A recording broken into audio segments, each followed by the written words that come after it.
ലൈഫിൽ സഹിക്കാൻ പറ്റുന്ന കാര്യങ്ങളൊക്കെ ഓർമ്മിക്കുമ്പോൾ മധുരമായി തീരുമെന്ന് പറയുന്ന ഒരു കൺസെപ്റ്റ് ഉണ്ട്. ചിലരുടെ ശരിയായിട്ട് വരും, ചിലരുടെ ശരിയാവത്തില്ല.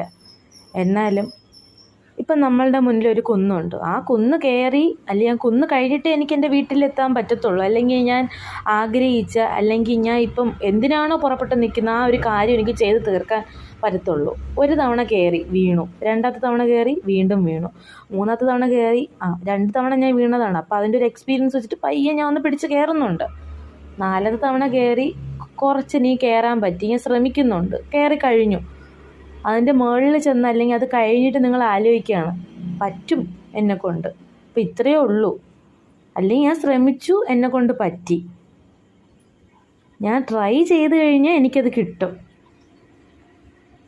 അത് ഇപ്പോൾ ഇമോഷൻസിലായാലും എന്ത് കാര്യത്തിലാണെങ്കിലും നമ്മൾ അതിൽ നിന്ന് പുറത്ത് കടക്കാനായിട്ട് ശ്രമിച്ച് നമ്മൾ കുറച്ച് നാൾ അല്ലെങ്കിൽ കുറച്ച് ഡിസ്റ്റൻസിൽ നിൽക്കുമ്പോൾ ആ ഒരു ടൈം പീരീഡ് നമ്മളെ ലൈഫിൽ നിന്ന് ഇങ്ങനെ മാറുമ്പോൾ, ചേഞ്ച് ആകുമ്പോൾ നമുക്ക് തന്നെ തോന്നും അതെല്ലാം നമുക്ക് ഓരോ ലെസൺസുമാണ്. ചിന്തിക്കുമ്പോൾ അല്ലെങ്കിൽ ഓർക്കുമ്പോൾ അത് കാരണമാണ്, അല്ലെങ്കിൽ അന്ന് അത് നടന്നുകൊണ്ടാണ്.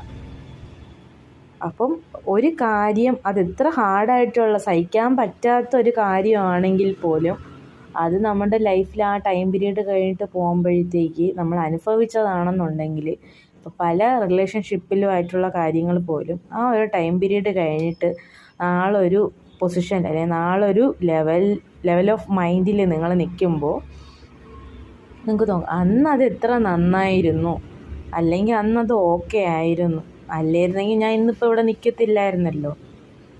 എന്തെങ്കിലും നിങ്ങളുടെ ജീവിതത്തിൽ അങ്ങനെ ഒരു കാര്യം നിങ്ങളെ ഡൗൺ ആക്കുന്ന കാര്യം സംഭവിച്ചിട്ടുണ്ടെന്നുണ്ടെങ്കിൽ അതൊരു നല്ല ഒരു ലൈഫ് കിട്ടാനും അല്ലെങ്കിൽ നല്ലൊരു ഇത് കിട്ടാൻ വേണ്ടിയിട്ട് മാത്രമായിരിക്കും.